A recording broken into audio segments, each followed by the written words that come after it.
Welcome back, and we thought this week we'd try something different. We've only got 3 games to preview later on the show, but we thought we'd have one of the newer coaches in the league this year, and great pleasure to welcome this morning Glen Wallace. How are you? Thanks, Eric. Yeah, good, thanks, mate. Glen, you've got the job at Thomson this year, and coming from South Barn where you played in 4 premierships, so you know what finals footy's all about. What was it like coming back to a lower level of footy, being a player and a coach? Find it difficult to get a kick for the first couple of weeks? Yeah, look, it's always difficult in new surroundings, but I'm lucky enough. Thomson, terrific club, and yeah, we had a good long pre-season together, and by the time the actual season rolled around, we'd hit our straps fairly well. So, no, enjoying the experience. Certainly, from a league point of view, there's always a lot of conjecture between the standard of GFL and GDFL, and there's all I'll say is that anyone who thinks they can come into the GDFL and not be at full fitness or just rely on their ability, they're going to struggle for sure. I think there'll be a few people be interested in that comment because it's obviously a talking point at time and again.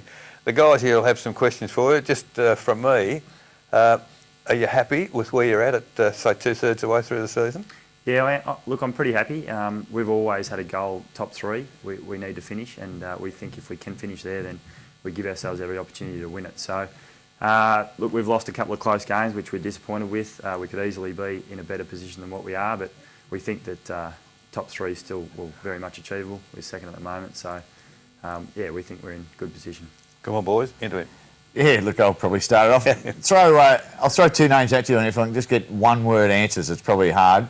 Perfect. Brett Anderton. Well, a couple of words I'll give you there. Great kid. Yep.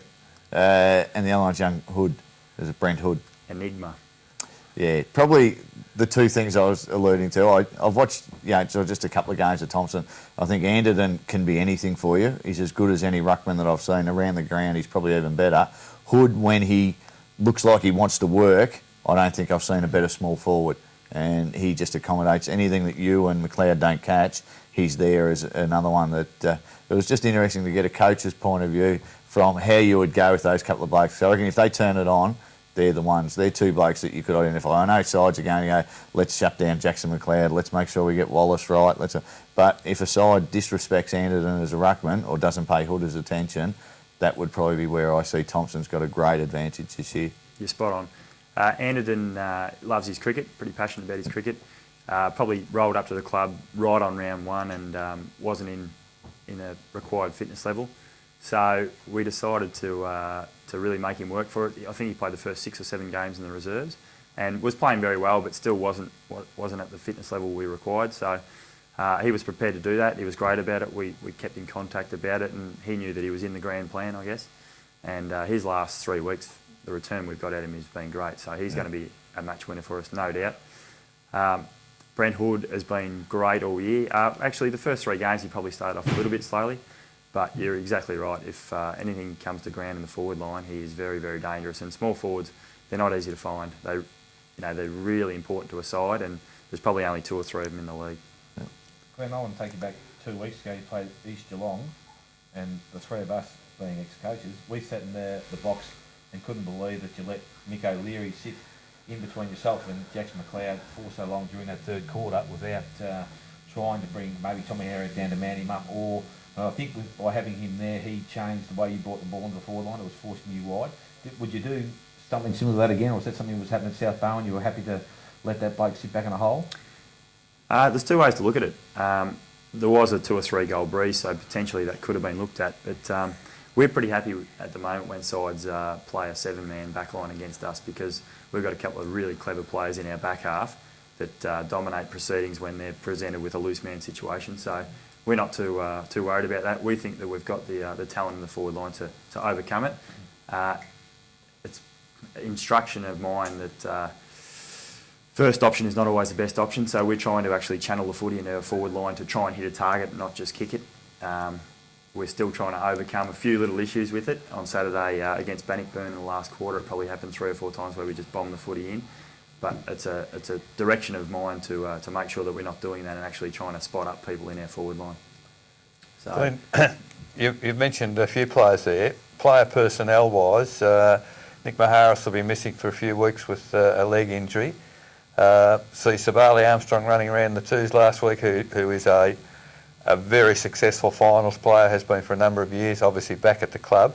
And Royce Vardy, everybody tells us that he'll be available this week. Will he play today? You'll have to wait and see on Royce, but he's trained 4 times now with us, and yeah, he'll play in one of the 2 grades. Yeah, so he'll be great. On top of the guys you've mentioned, Chris Scott, a young guy from Newcombe that we've picked up, and Daniel Jones, who's played for a couple of years now. They're right around the mark as well. They've gone back a few weeks ago, and they're both playing terrific footy in the reserve. So our depth is our real strength at the moment.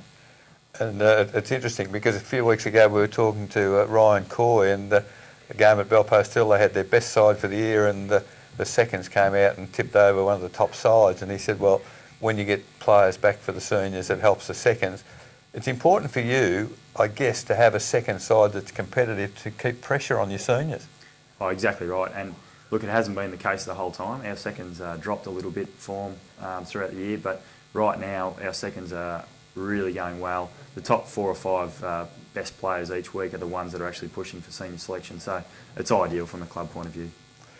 Glenn, sorry, Glenn, just on another name, what we've just thrown around, early in the year you had Greg Costello come across. Now, obviously, I was speaking to Beres McLeod on the weekend, and she said he's still on his honeymoon, so he must be having a very long time on his honeymoon. He must be enjoying things, so good luck to him.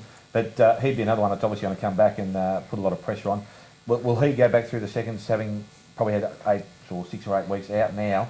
I'm not too sure what level of fitness he's going to be when he comes back, but would he go back and start through the seconds again, or just come straight back into that side? I can tell you his level of fitness will be spot on, because he's a guy who keeps himself very, very fit. He takes a lot of pride in his appearance.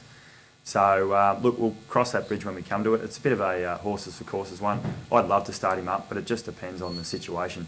I think right now, with Nick missing, then potentially yes, but he'll come back next week into our side, and yeah, it'll just depend on how we're going for talls and smalls at the time. Just about out of time, Glenn. You've got Inverleigh this afternoon. Tipped you over, second game of the year, with a shock loss, I guess, for you. You go into it with a different attitude today?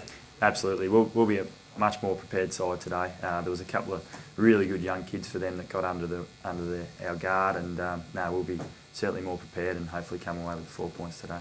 All right, Glenn, fantastic to have you on board this morning. I guess there aren't too many coaches in the league that would cop the grilling that the 3 of us have been able to give you. Great to have you. Great to have you in the league. Great to have you coaching and playing so well. And good luck this afternoon and for the remainder of the season. Thanks, guys. It's been Glen Wallace, the coach of the Thomson Football Club.